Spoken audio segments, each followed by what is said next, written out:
Eh bien, bonjour ou rebonjour.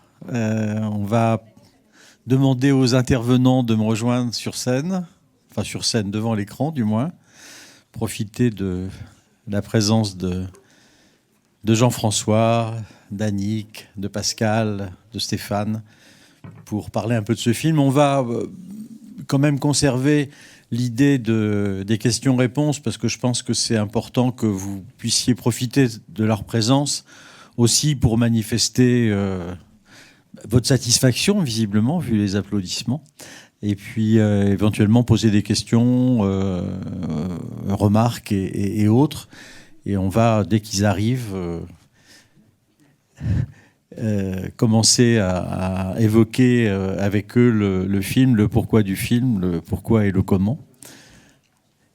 En termes d'illustration, normalement, il va y avoir un carrousel d'images qui va défiler derrière. Non pas que nos visages ne soient pas intéressants, mais je pense que voir les images du film et les dessins du film l'est encore plus. Donc on va essayer de vous montrer un peu ça. Et on va commencer avec Jean-François, bien sûr, puisque à tout seigneur, tout honneur, quand même, le créateur. Tu veux t'asseoir, tu veux être debout, que veux-tu ? Hein ? Oui, voilà. Bon. Mais vous pouvez venir aussi. Hein. Pascal est là, Annick. Stéphane, non, il est là-haut. Mais il va venir aussi. Alors, voilà, la première question que je vais poser à Jean-François. Pour ceux qui connaissent mal la carrière de Jean-François, je ne vais pas la résumer en 3 mots, parce qu'elle est très longue.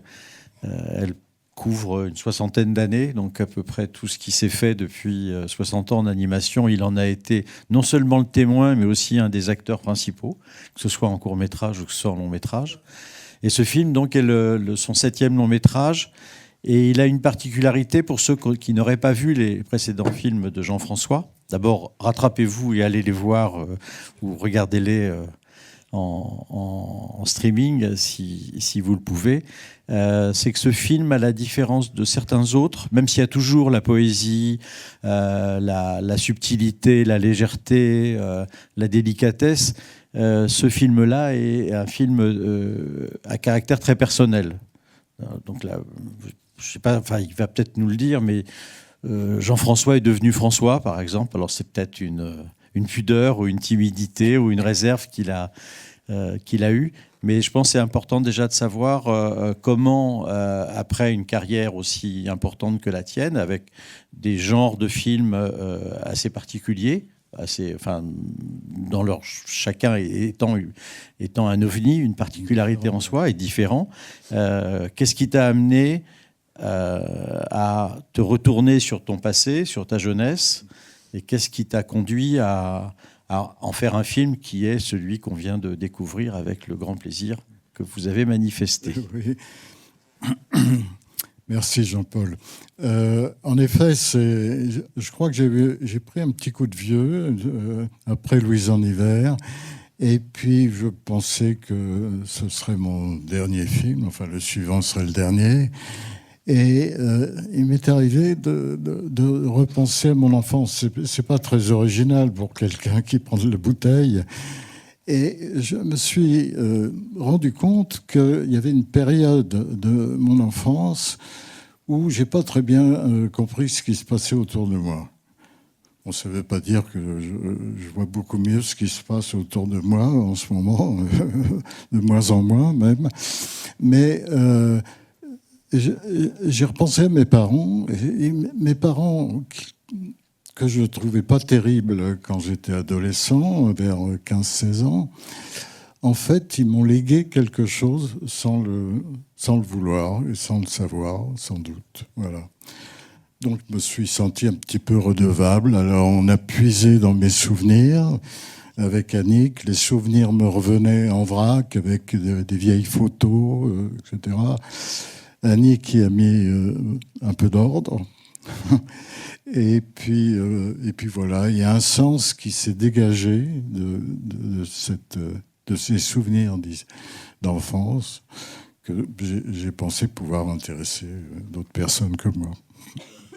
Bien, donc c'est le caractère très personnel de l'œuvre. Donc j'ai profité aussi de la présence d'Annick pour savoir si d'entrée, Jean-François avait tout livré dans ce qu'il a lâché comme souvenir ou comme quand il a plongé dans les souvenirs, ou si toi, en tant que scénariste et connaissant évidemment très bien Jean-François aussi, peut-être pas cette période de l'histoire de Jean-François, si tu as éprouvé le besoin d'aller le pousser un peu à aller plus loin dans les souvenirs, dans les motivations, parce qu'on a un peu l'impression, en voyant cette famille, je ne vais pas dire que ce sont des taiseux, mais ce sont en tout cas des gens qui communiquent assez peu entre eux, les trois, le père, la mère et l'enfant. Donc, est-ce que tu as eu le sentiment que Jean-François avait ouvert les vannes et que tout était naturel et que, en gros, le film était déjà là, enfin, quand il a commencé à y penser, ou est-ce que tu as dû toi-même le creuser un peu, l'inciter à aller plus loin, à chercher le pourquoi, le comment, et peut-être le compléter aussi d'anecdotes qu'il avait oubliées ou qu'il ne voulait pas évoquer? Bon, alors Jean-François, c'est aussi un taiseux, c'est un héritage dont il n'est peut-être pas très conscient, mais effectivement, il ne voulait pas lâcher grand-chose de l'ordre de l'intime, on va dire. Et puis, on en avait quand même besoin pour creuser cette histoire et aller au bout de la compréhension de ce qu'étaient ses parents, les relations entre les parents, entre eux, les parents avec l'enfant, avec la mère, le père, tout ça. Voilà, alors j'ai bien fait gaffe de ne pas les mettre sur mon divan pour le psychanalyser, parce qu'on vit ensemble, vous avez compris. C'était relativement risqué. Donc, j'ai pris les choses comme n'importe quel film. Ses parents, je les ai pensés comme des personnages de fiction. Et lui aussi, il fictionne très bien. Ça ne pose pas de problème. Et puis, on est parti là-dessus, en laissant évidemment une porte ouverte à chaque fois pour que Jean-François exprime vraiment ses souvenirs d'enfance. Et bon, je ne sais pas si c'est tout à fait rigoureusement exact, mais on en a fait quand même une histoire qui soit un peu cinématographique, je crois. Et il y a quand même donc un peu de place pour la fiction. Tu as laissé un peu Mais pas beaucoup. Pas beaucoup, c'est ça. En réalité, tout ce que vous avez vu, c'est réellement passé dans mon enfance. Alors, dans un ordre différent, évidemment. J'ai pas tout mis, hein, bien sûr, mais les choses qui m'ont marqué le plus sont dans le film.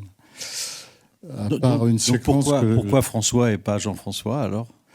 Oh, écoute, j'en sais Pudeur? rien. Oui, un peu de pudeur, parce que je me disais finalement écrire sur son enfance, surtout une enfance heureuse, parce que j'ai été particulièrement gâté dans cette affaire, même si je m'en rendais pas compte. Mais c'est le lot de beaucoup de jeunes. Hein. Et donc, non, donc je pensais qu'on ne pouvait pas faire un film avec une enfance heureuse, surtout maintenant. Et puis, pourquoi pas j'ai pris vraiment ça comme une enquête. C'est-à-dire, le bateau, dont je me rappelais très bien l'aventure, le bateau dans le jardin, j'ai pensé qu'il avait quelque chose à nous dire. Voilà, donc je suis parti un petit peu de ça. Ce que je n'avais pas compris, naturellement, à cette époque. Et est-ce que d'entrée, tu as eu, ou c'est venu assez spontanément, on va dire, l'idée de ce voyage immobile qui est celui du bateau et le voyage réel de Slocum? Est-ce que j'imagine que Slocum était présent dans ta jeunesse ou dans l'esprit de ton père, dans les bouquins, dans la bibliothèque paternelle. Mais est-ce que d'entrée, il t'a semblé évident qu'il fallait associer, ou Annick aussi peut avoir un avis là-dessus en tant que scénariste, je pense. Est-ce que c'était évident qu'il fallait, il fallait rencontrer les deux, enfin que les deux histoires se rencontrent? Non, mais c'était idéal comme sujet, parce qu'on avait déjà fait un film ensemble où il y avait déjà des pas finis. Il y avait des tout peints et des pas finis dans le film Le Tableau. Je ne sais pas si vous l'avez vu.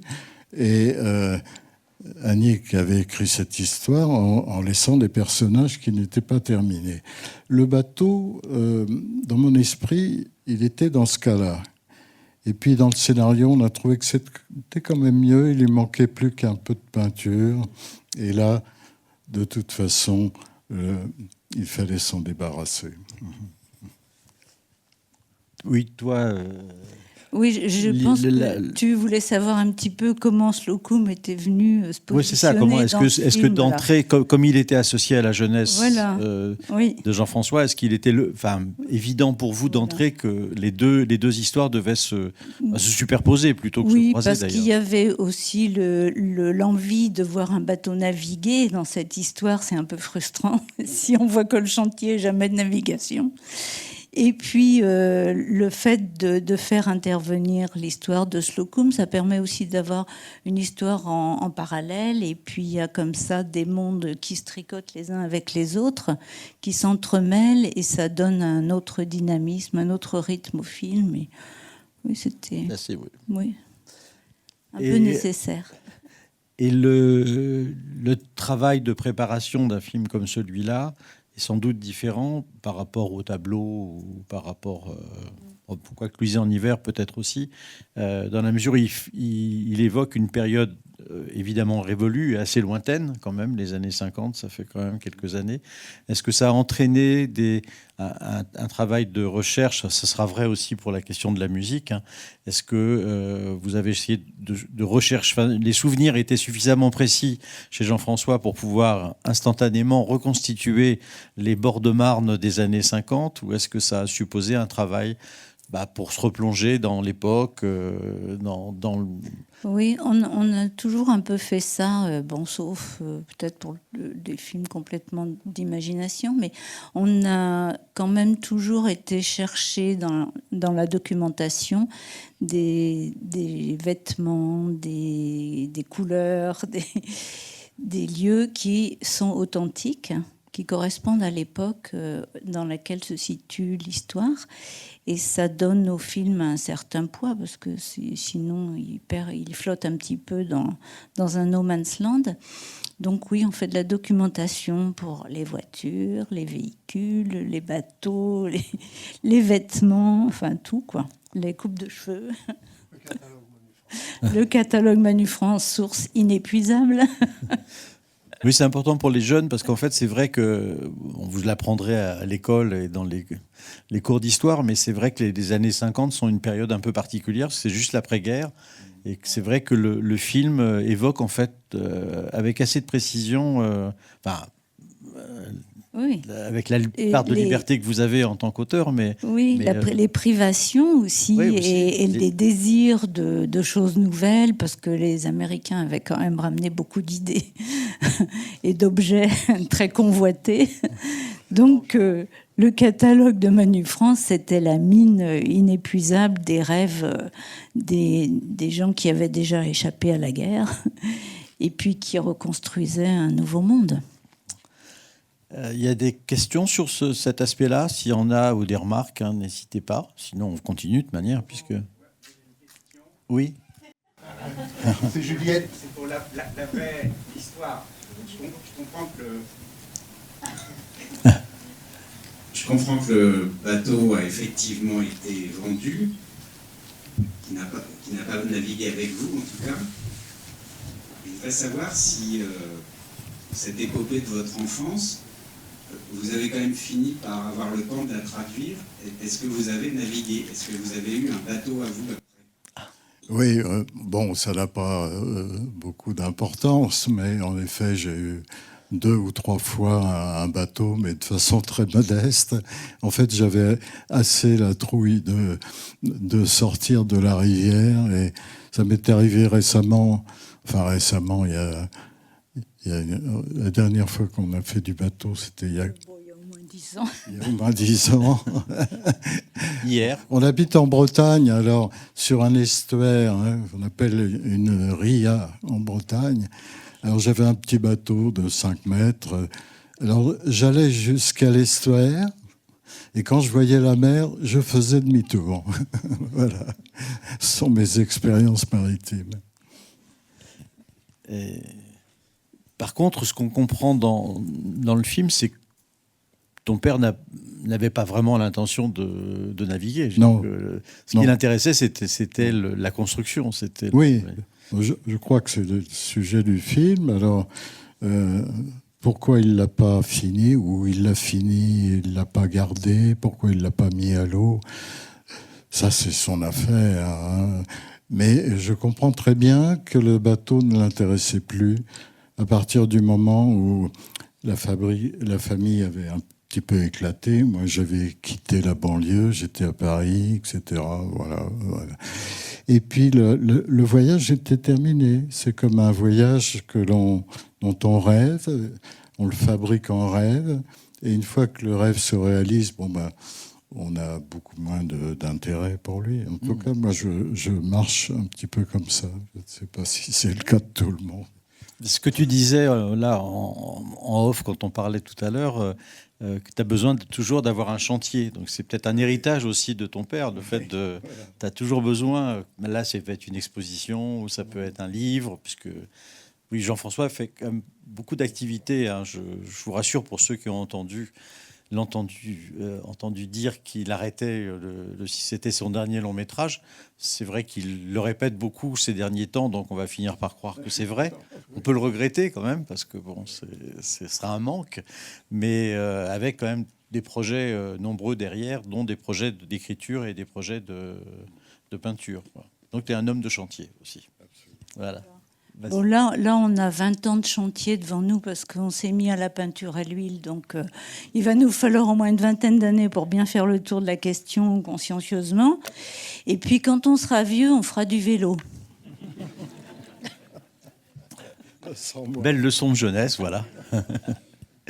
On va peut-être, pour rester sur le rapport avec le temps passé et non pas la nostalgie, mais l'évocation d'années lointaines, évidemment, surtout dans un film qui est assez peu dialogué. Il y a assez, comme souvent dans tes films, il n'y a pas une pléthore de dialogues. La musique, et je crois que c'est vrai aussi pour tous les films d'animation.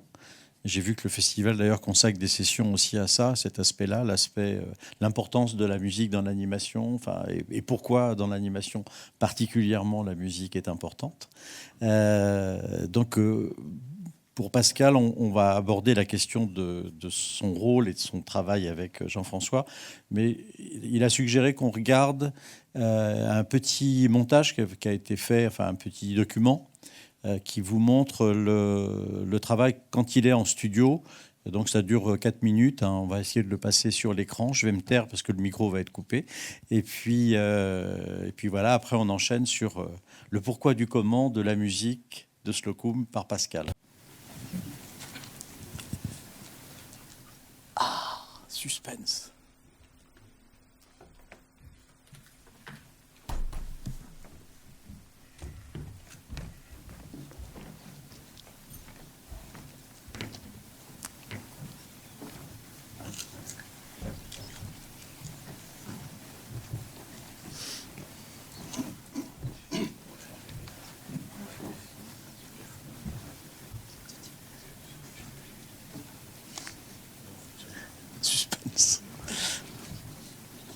Il paraît que ça marchait. C'est l'éloge du silence.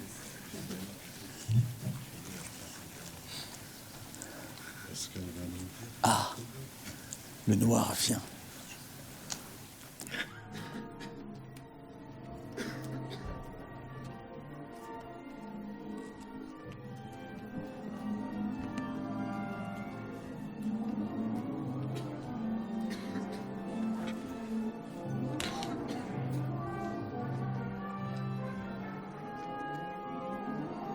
Ça a démarré il y a plus de 5 ans, quand on était en train de faire la musique pour Louise Erlinger, pour Pascal Lapenec, le compositeur, et Jean-François Leguioni, le réalisateur.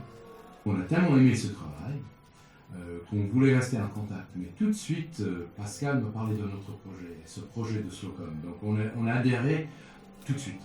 C'est long de préparer un film, c'est très long, malheureusement. Et là, on a une chance formidable, c'est qu'on a la participation de l'Orchestre national de Bretagne pour enregistrer la musique avant que le film soit réellement en production.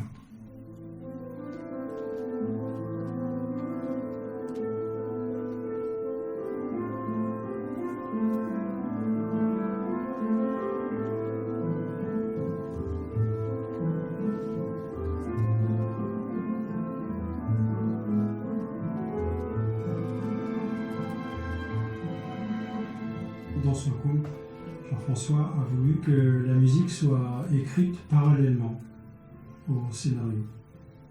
Ça a été une petite guerre, on s'en amuse maintenant, parce que moi je voulais avoir le maximum d'éléments et lui souhaitait m'en donner le moins possible. Je lui donnais des séquences météo.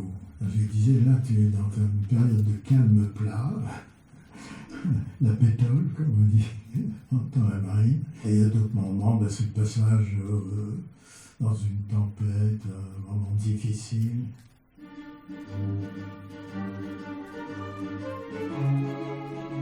Il voulait que je lui livre de la musique qui provenait de mon imaginaire, mon propre imaginaire lié à la mer. Je me suis fabriqué mon propre film. Ça, c'est rare d'écrire la musique d'un film qui n'existe pas et qu'on est en train soi-même, par nécessité, de tourner intérieurement. C'est une belle aventure, ça.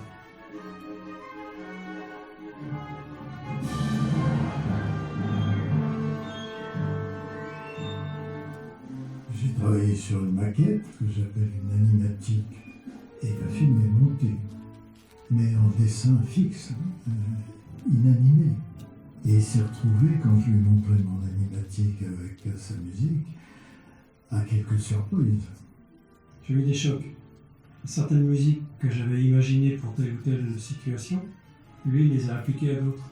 Et puis le choc passé, et ayant moi-même oublié pour quel genre de situation j'avais composé tel ou tel thème, eh bien je me suis rendu compte à quel point c'était juste. Pour la deuxième pièce, Nouveau bateau, ça va être un des moments les plus émouvants de la fin du film. Il faut qu'elle vienne avec des sentiments, de dire ça peut être très progressif, la montée. Mais c'est le cas puisqu'elle est orchestrée progressivement. Voilà. Et c'est dans la partie générique déroulant que là elle est orchestrée. Tu me diras si t'as un...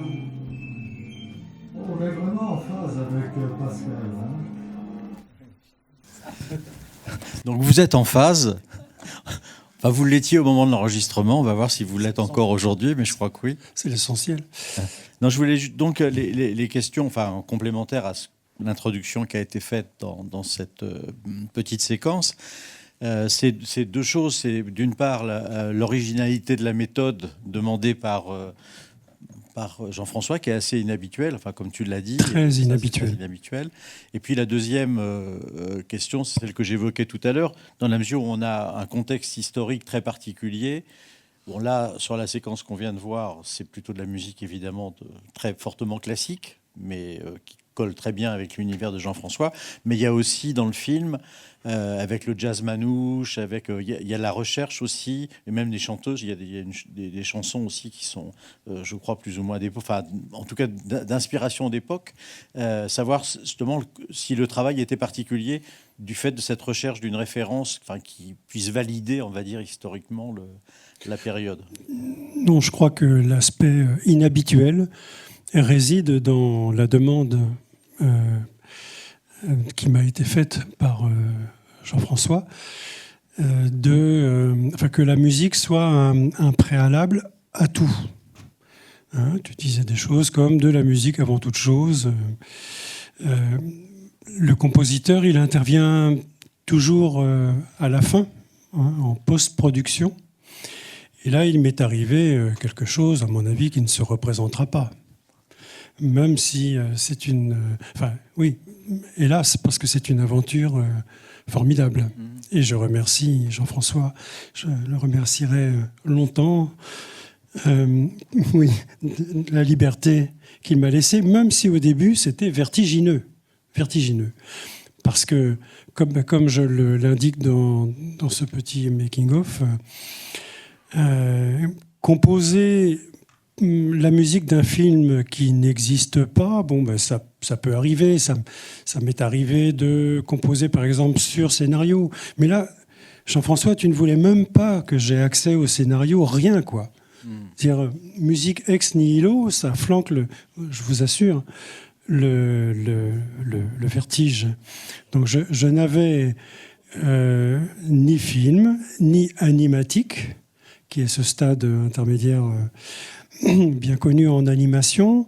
Pas de scénario, pas de musique provisoire. Ça, les musiques provisoires, c'est des choses qui sont très souvent employées par les réalisateurs en attendant le travail du compositeur. Bon, là, je n'avais rien. Enfin, presque rien. Je disposais de... Je suis quand même parvenu à t'arracher et à vous arracher, tous les deux, en passant parfois par un hic, d'ailleurs. Parce que Jean-François voulait m'en dire le moins possible, vraiment, et j'ai toujours pas compris pourquoi, en fait. Tu voulais m'en dire le moins possible. Il va nous le dire après, tu vas voir. Il va nous le dire, je suis sûr. J'ai essayé de lui arracher les vers du nez publiquement, et jusqu'à présent, tu ne l'as pas donné la réponse. Pourquoi aussi peu d'éléments Donc, je te laisse finir. Oui, alors, je disposais je suis parvenu à arracher quelques conversations rares sur les deux histoires croisées, celle de Slocum et la tienne. Tu m'as conseillé des lectures, ça a été formidable, dont je vous la conseille vraiment, l'autobiographie de Slocum, qui est un livre merveilleux. Le journal de bord. Le journal de bord, oui. Et puis quelques autres lectures de récits maritimes. Et puis ce qui m'a aussi beaucoup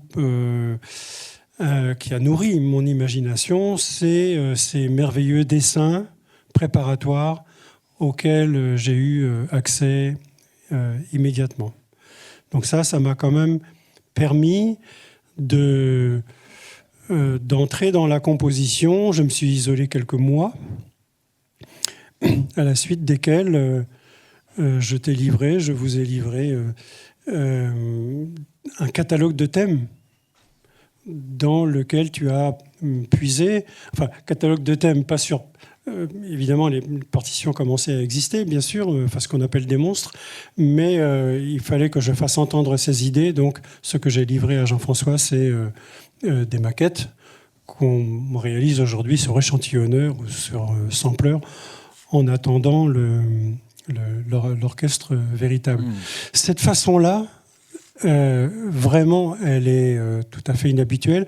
Tu voulais construire le film sur la musique et non l'inverse. Voilà. On va le laisser répondre à la question, mais je pense aussi que cette expérience un peu unique était rendue possible par l'excellente complicité que vous avez déjà. C'était le 3e film que vous faisiez ensemble. Oui. Je pense que ça aurait pas été... Enfin, c'était un élément déterminant aussi. Je veux dire, c'est pas deux inconnus qui se croisent par hasard et qui ont cette idée folle. Oui, après déjà, il y avait une tableau et Louise en hiver. Voilà. Oui. Mais maintenant, Jean-François va tout nous dire pourquoi. Vous avez de la chance. Vous assistez à un débat entre nous que l'on a depuis quelques dizaines d'années. En faisant le bilan, parce que là, c'est mon dernier film, donc je fais un petit retour en arrière de temps en temps, mais je me rends compte que de plus en plus, dans mon travail, j'ai voulu mettre à absolue égalité le dessin, la partie graphique, la partie narrative, c'est-à-dire le scénario, etc., et la musique, sans que l'un de ces trois éléments prenne le pas sur l'autre, de façon à ce qu'ils avancent ensemble dans l'élaboration du film. Bon. Alors là, il s'agit de la première étape, l'étape où le film n'est pas encore vraiment produit. Les producteurs commencent à s'arracher les cheveux parce qu'ils ne voient pas très bien comment ils vont financer ce bazar. Et ensuite, il y a d'autres étapes, on en parlera tout à l'heure, mais l'étape où on constitue l'équipe de réalisation proprement dite du film, avec les équipes dont on va parler, le studio de Stéphane. Et voilà. Mais là, on est dans une phase antérieure à la production du film. C'est une forme de réponse. Voilà, si vous devrez vous en contenter. Pas exactement à la question posée, mais non, absolument pas. Oui. Je peux ajouter quand même quelque chose, c'est que le fait d'avoir travaillé sur la musique de Pascal en montant l'animatique, ne serait-ce que ça a donné au film tout de suite une cohérence. Parce que la musique, l'image et les voix, les personnages, tout ça, ça s'est emboîté tout de suite. Alors que dans les autres cas de figure, quand la musique arrive après, on n'a pas dès le départ cette cohérence. Et moi, je trouve que ça a apporté quelque chose au film. Non ? Oui, absolument.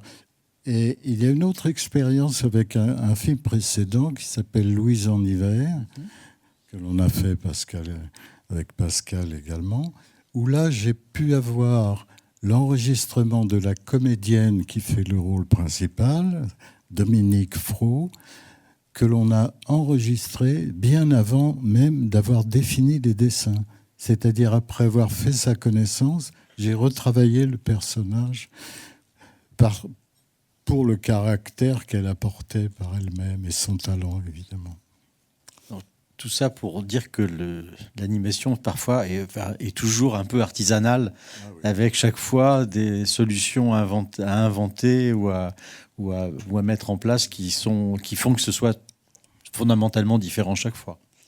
On peut peut-être dire un mot, parce qu'on a parlé d'animatique sauvage, donc je ne sais pas si tout le monde est au courant de l'animatique sauvage et même de l'animatique, que t'expliques l'importance. Enfin, c'est toi qui as utilisé l'expression sauvage.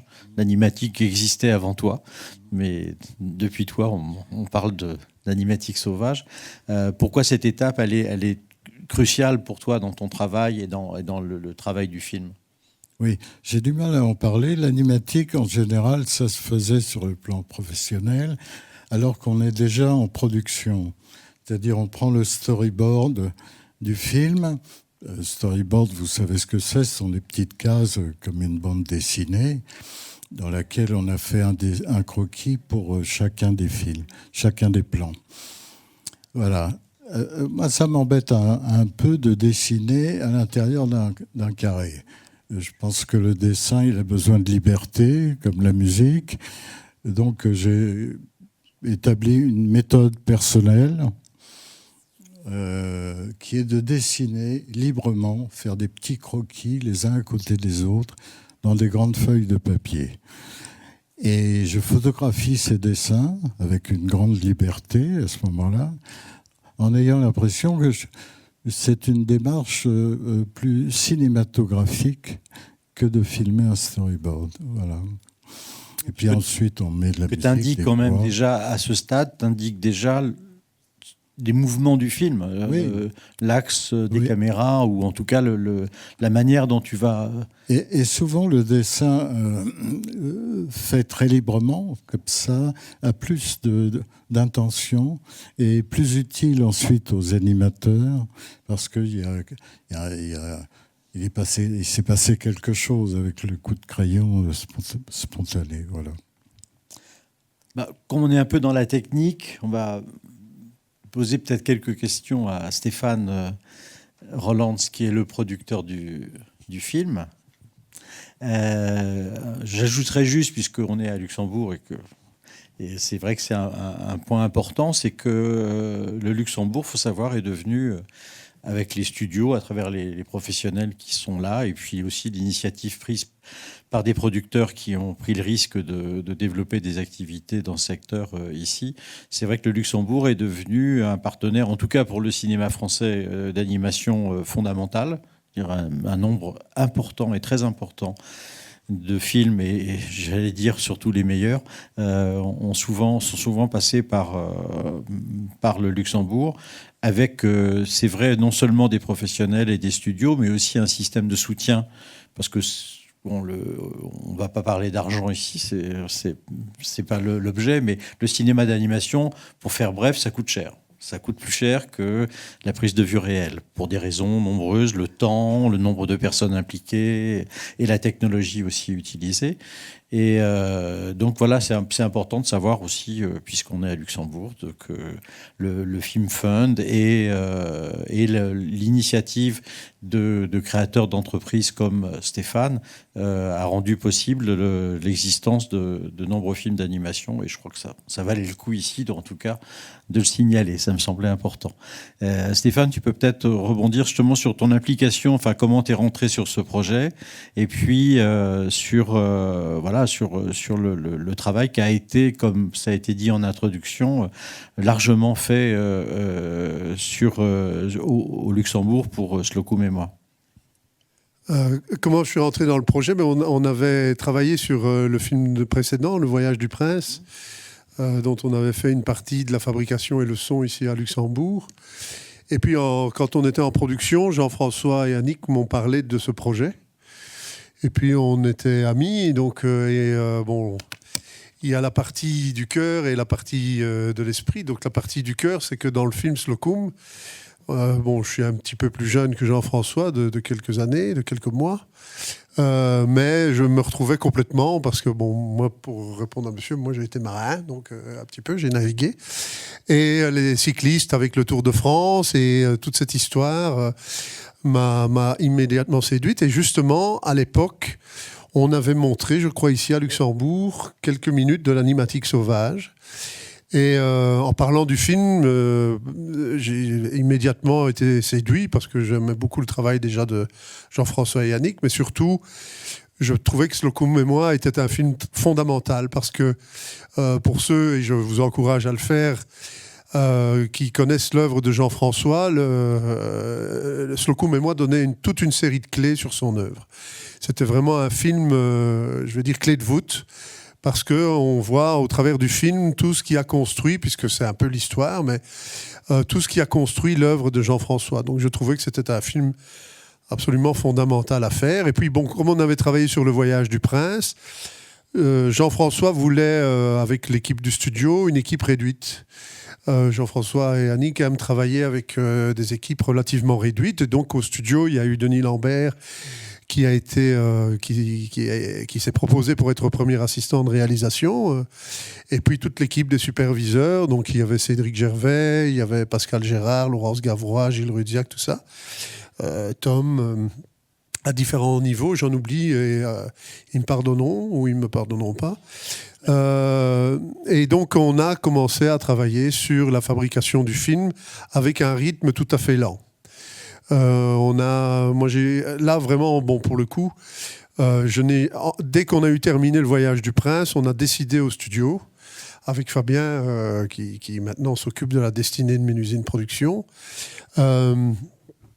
on a décidé d'enchaîner et de se mettre tout de suite sur la fabrication Slocum, sur certains éléments. Donc c'est un film qui s'est fait dans le temps, et avec une petite équipe, et puis il y a une collaboration qui s'est fait. Je crois que Denis et Pascal ont été à Tréguier, en Côte d'Armor, chez Jean-François, ils ont travaillé, etc. Donc il y a eu vraiment, je veux dire, un aspect artisanal, mais dans le bon... Enfin, de toute façon, artisan, c'est dans le bon sens du terme, en ce qui me concerne. Et il y a vraiment eu un travail comme ça d'artisans, où on travaille sur la construction d'une cathédrale qui sera un film, où on a les maîtres maçons, les charpentiers, etc. Et donc ici, c'est des décorateurs, c'est des coloristes. Et donc ça s'est construit comme ça, très, très familialement. Et puis voilà, le film, on est devenu... Moi, de toute façon, peu importe que je sois producteur à l'époque principal ou pas principal, l'objectif, c'était que le film se fasse. Et donc, il y a eu quelques quiproquos au niveau français dans le financement, malheureusement. Et donc, c'est là où Mélusine, avec le partenariat avec le Film Fund, le soutien, on a pu faire le film avec JPL en Bretagne, qui était en fait un peu à l'origine de la production, parce qu'ils avaient fait Louise en hiver, donc c'était le partenaire naturel, donc on les a gardés dans le film, entre guillemets, mais bon, c'est un peu ça. Et donc ça s'est fait un petit peu comme ça, et ça a été un travail... l'animation, il faut savoir que la moyenne des films, j'ai dû produire 25 films, 26 films, un truc comme ça. J'avais calculé la moyenne, c'est 6 ans et demi la moyenne. On est de à peu près 7 fabrication. ans à peu près entre le précédent et la sortie de celui-là. Et donc là, on n'a jamais arrêté en fait de travailler. Denis et Pascal n'ont jamais arrêté de travailler pratiquement sur le film. Et ça s'est fait comme ça, quoi. Voilà, moi, c'était devenu, à l'époque, je ne savais pas que ce serait le dernier film que je produisais. Et c'est devenu un peu une mission sacrée de me mettre au service de mes amis d'abord, mais d'un auteur et d'un film. Ce qui est quand même le but d'une société de production et d'un producteur, c'est de se mettre au service d'un film, pas au service de son nombril. Voilà. Donc c'était ça le but, parce que je trouvais que ce film devait exister. Voilà. Et ça s'est fait très au cours de l'eau, comme ça. On était sur un estuaire, sur une rivière, donc il y avait peu de marée, il y avait peu de tempêtes. Ça a été assez paisible. Voilà. Il y a des petits coups de vent de temps en temps du côté de Nantes, mais bon, voilà, c'est tout. Voilà. Je crois que c'est important, puisqu'on a des intervenants quand même qui ont beaucoup travaillé pendant pas mal d'années sur ce projet-là, de rappeler combien justement l'animation a ce site assez spécifique qui est ce travail de collaboration et de travail en équipe et de travail sur la durée aussi, puisque effectivement, bon, c'est bien s'il n'y a pas de tempête, mais enfin il y en a souvent un peu. Peut-être pas techniquement, mais ça passe. C'est vrai qu'on est sur un cycle très long. Ce qui veut dire que quand on dit que Jean-François a fait 7 films, si vous faites déjà 7 x 7, ça fait 49. Et en réalité, ça fait plus que ça.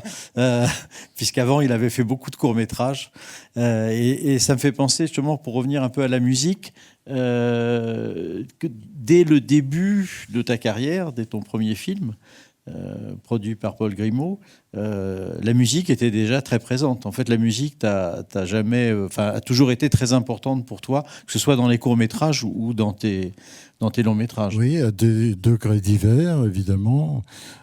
Dans le dernier, la musique, je crois, a la plus grande importance par rapport au film précédent.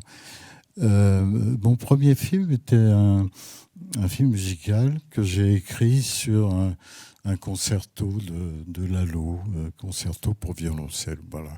Donc c'est vrai que la musique était déjà essentielle. La musique était déjà essentielle, la mer était déjà essentielle aussi dedans. Oui, oui.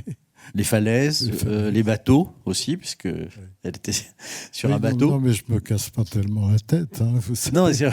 Dans la vie, je vais creuser, je vais fouiller dans les tiroirs. Oh, ça te réussit plutôt bien, donc c'est bien de le faire. Et justement, peut-être Pascal, par rapport à la manière de travailler avec un réalisateur qui attache autant d'importance que, bon, je ne vais pas dire que les réalisateurs parfois attachent peu d'importance, mais parfois moins en tout cas. Et surtout, il y a je trouve une connaissance musicale de la part, enfin des atmosphères et des ambiances et des styles que cherche Jean-François. Je pense que pour un compositeur, ça doit être aussi une expérience intéressante d'avoir un interlocuteur. Jean-François est quelqu'un de très éclairé en matière musicale. Voilà, il réagit déjà négativement à ce que je dis, mais je vous assure, c'est très agréable de travailler avec Jean-François. Il est à la fois directif au début, il donne des indications très précises. Enfin, ça dépend des films, parce que là, pour le coup, dans Slocum, c'était liberté totale. Mais sur les autres, je me souviens d'indications extrêmement précises. Et puis ensuite, une liberté de proposition, un grand respect pour le travail de ses collaborateurs et notamment du musicien. Alors oui, c'est vraiment agréable de travailler avec un réalisateur qui, je le répète, attache autant d'importance à la musique et a une vraie connaissance, ce qui est le cas de Jean-François, une vraie connaissance musicale. C'est beaucoup plus... Ça peut, en tout cas, sauf si on nous donne entière liberté, justement, être plus compliqué avec des réalisateurs qui n'entendent pas grand-chose à la musique. Alors, il y a une chose qui m'a frappé le premier jour où on s'est rencontrés, en 2011, c'était sur le tableau. C'est lorsque, donc pour ce qui est de l'importance qu'attache Jean-François à la musique, Jean-François m'a dit ce truc qui m'a flanqué un trac terrible. Tu m'as dit, la musique donne son sens final à la scène.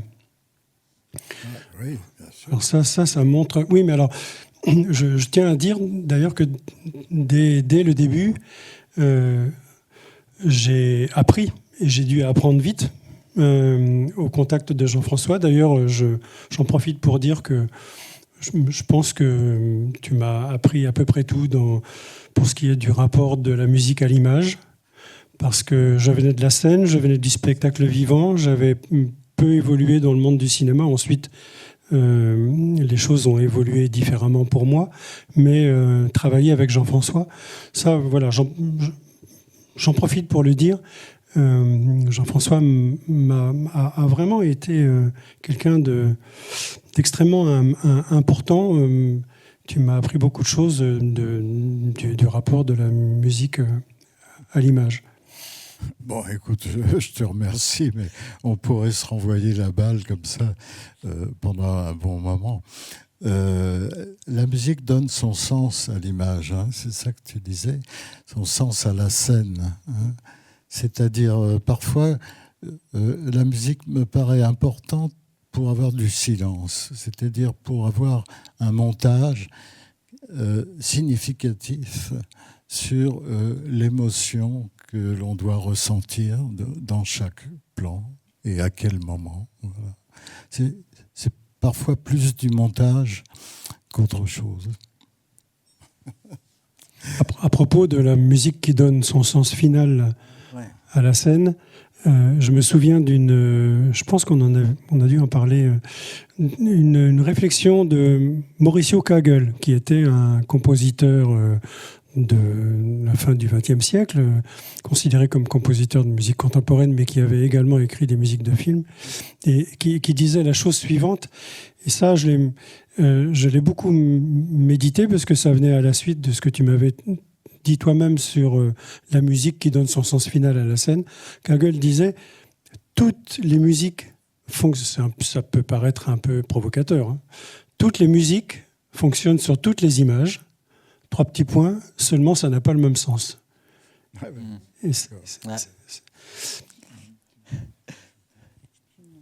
Non.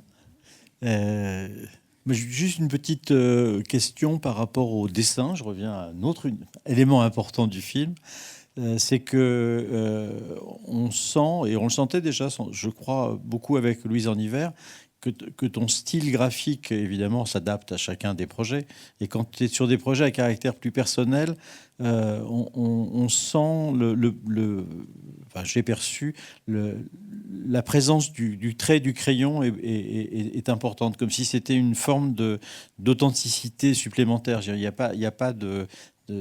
c'est pas apprêté pour être apprêté, c'est pas beau pour être beau, c'est beau, et surtout c'est très est-ce que c'est aussi une démarche volontaire, de garder ce grain, le grain du papier et le grain du oui, je comprends ce que tu veux dire, mais je voudrais modérer un petit peu, parce que l'image que vous avez vue, c'est une composition qui a nécessité un certain nombre de personnes avec des talents qui sont la plupart du temps supérieurs aux miens, notamment dans Slocum. On a eu la chance d'avoir dans le studio Mélusine des décorateurs d'un talent extraordinaire sous la direction de Denis, qui est là.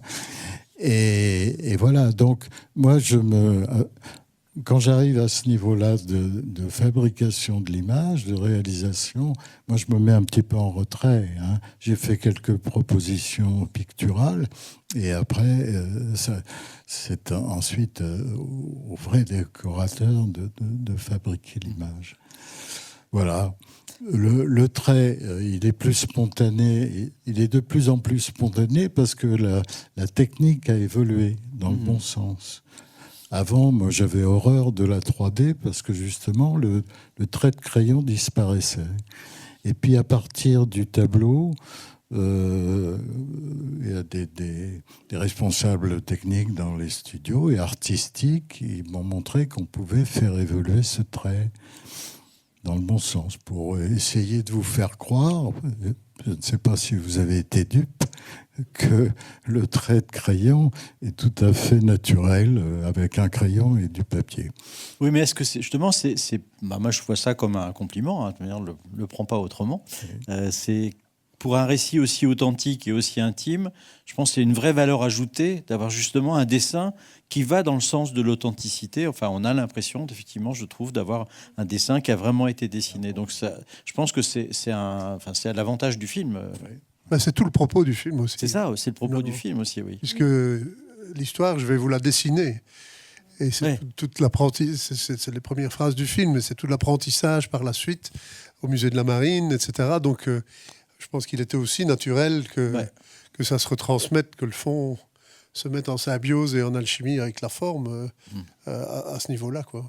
Je veux dire aussi qu'il se met en retrait, mais il reste quand même très présent. Hein. Très présent, voilà. Il veille comme le grand Manitou.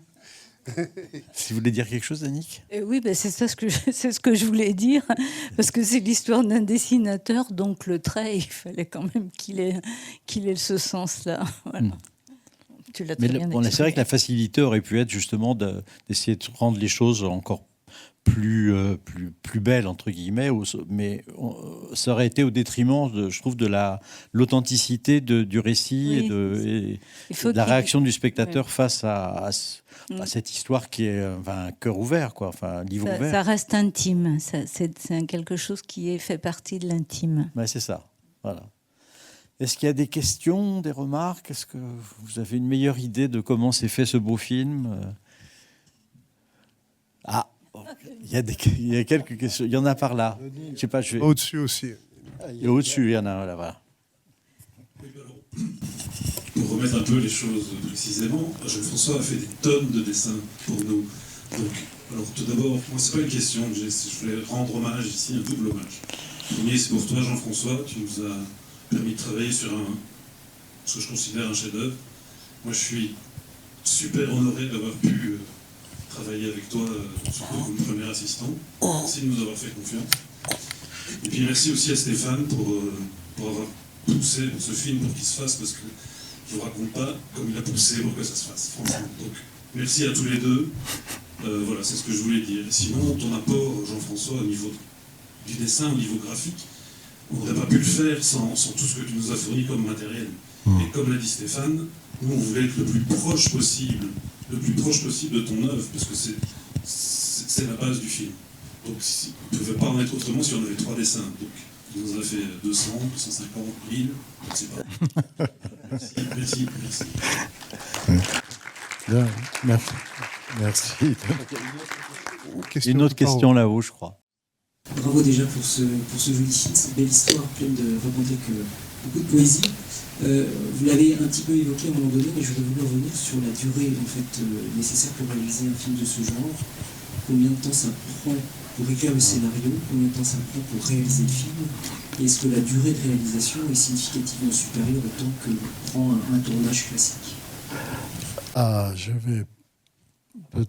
J'ai un peu peur de vous décevoir parce que je n'arrive jamais à répondre à cette question parce que je ne sais pas à quel moment on peut dire que le film commence dans le travail et même à quel moment il se termine, parce que j'ai toujours l'impression qu'un film n'est pas fini, qu'un film n'est jamais fini, et qu'il continue d'ailleurs avec vous au cours des premières projections publiques.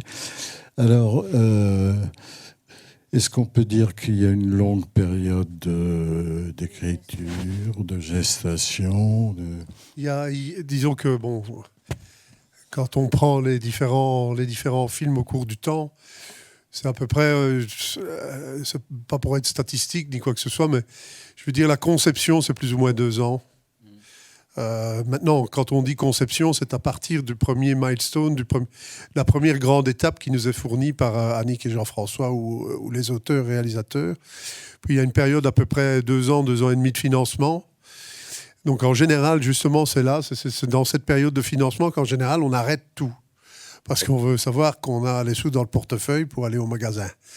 Mais ici, sur Slocum, la décision a été prise à l'époque de ne pas s'arrêter. Donc ça, c'est une décision, je pense qu'en tant que producteur, le fait que j'avais aussi un studio dans mon basket, dans mon panier. Je ne sais pas pourquoi je fais du Jean-Claude Van Damme, enfin bon.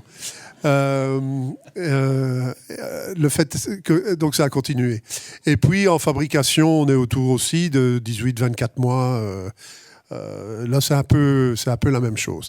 Alors, il y a effectivement une grosse différence avec la prise de vue réelle, parce qu'on va dire là aussi, si les étapes primordiales sont vraiment bien établies, et que le producteur, on va dire que tout se passe bien au niveau du financement, au lieu de 6 ans et demi en moyenne, on va dire en 2 ans, c'est une affaire pliée normalement.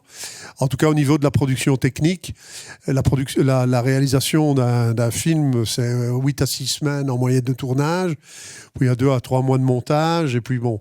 Donc en déant une année, on peut faire vraiment une étape de production assez complète à partir du moment où le financement est en place.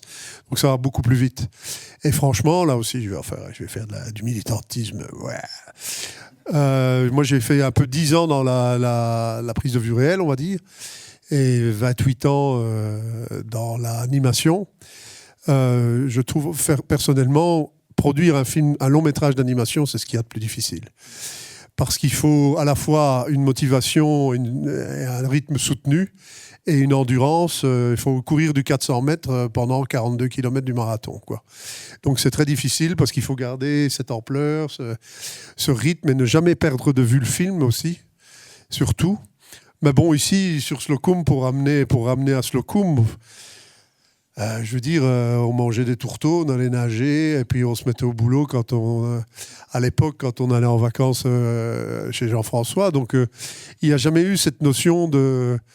Enfin, je sais pas, on avait l'impression vraiment qu'on était des artisans, il n'y avait pas d'heure, on pouvait travailler beaucoup, beaucoup. Et puis, voilà, ça se faisait très, très naturellement, très organiquement. Donc, moi, là, sur Slocum, c'est bizarre, parce que sur les 28 ans, j'ai produit X-Film et tout ça. Slocum ne m'a pas paru long du tout. C'est un peu comme Charlie Dalin, quand il est arrivé au Vendée Globe, qui a dit j'ai l'impression que je suis parti il y a 2 jours. C'était un petit peu ça, quoi.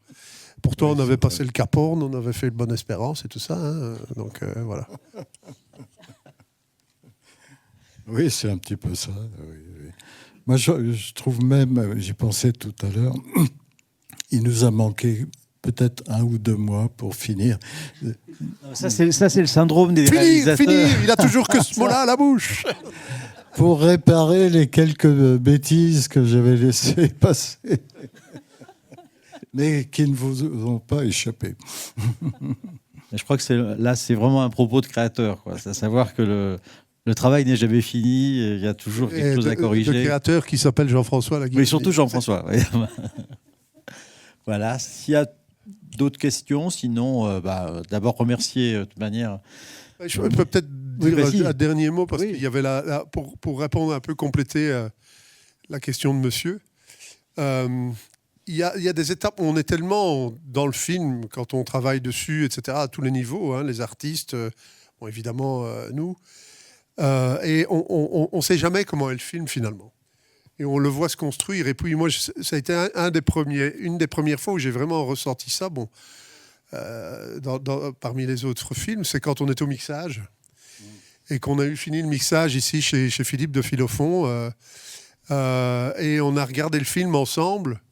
Et là, on a ressenti toute l'émotion du film et on s'est dit, ça y est, là, il y a un beau film. On a ce qu'on avait en tête, on l'a même un peu dépassé par rapport à l'initial de ce qu'on avait envie de faire. Et ça c'est la grosse récompense des 6 ans, 7 ans, 8 ans de travail, quoi.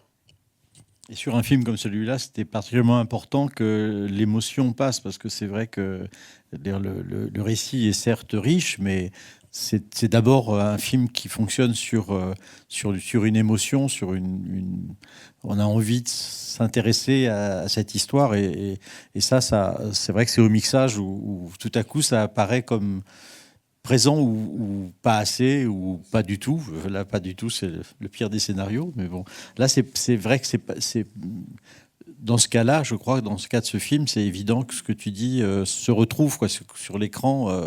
Il n'y a pas de doute, quoi. L'émotion est bien là. Tu voulais dire quelque chose, Annick ? Oui.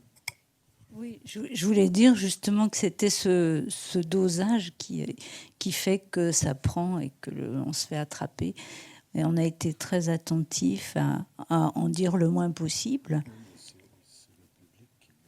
Oui, ça, non, mais moi, je m'en étais rendu compte avant. Et on en a même enlevé pour que ce qui n'était pas absolument indispensable disparaisse. Voilà, pour que ce soit minimaliste.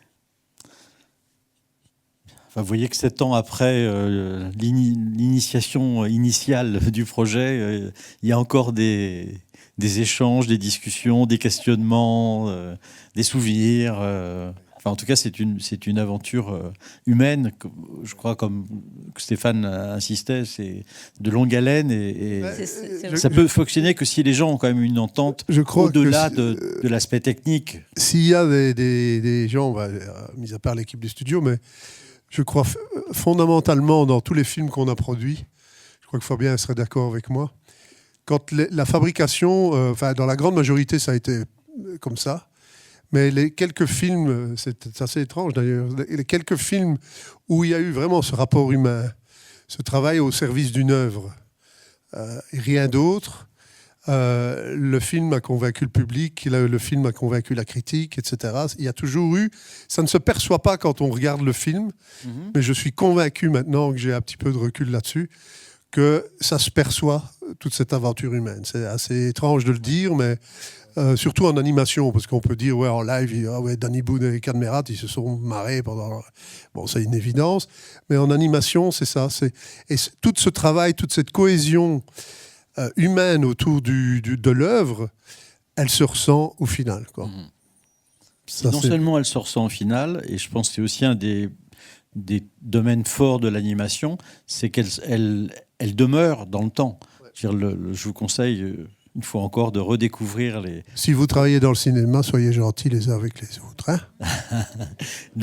C'est vrai que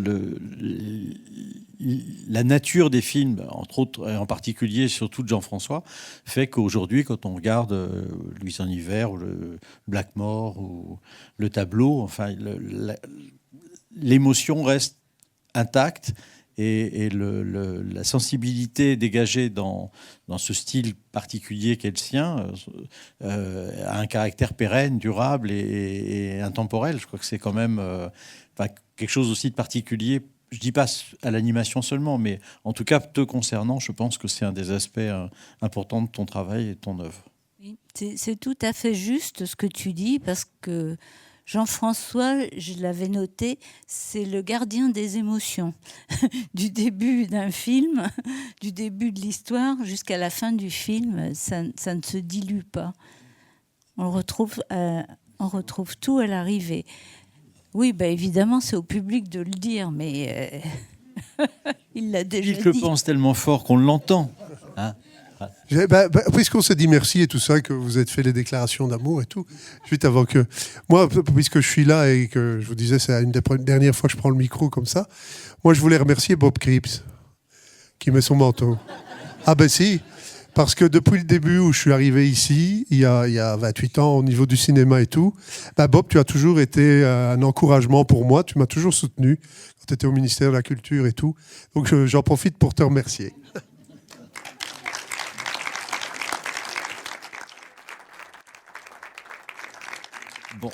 Bon, on va arrêter là cette réunion de famille. Hein, ça tourne à la réunion entre amis. Et j'espère que vous avez passé un bon moment avec nous et avec eux. Merci à Jean-François, Annick, Pascal et Stéphane. Merci bien.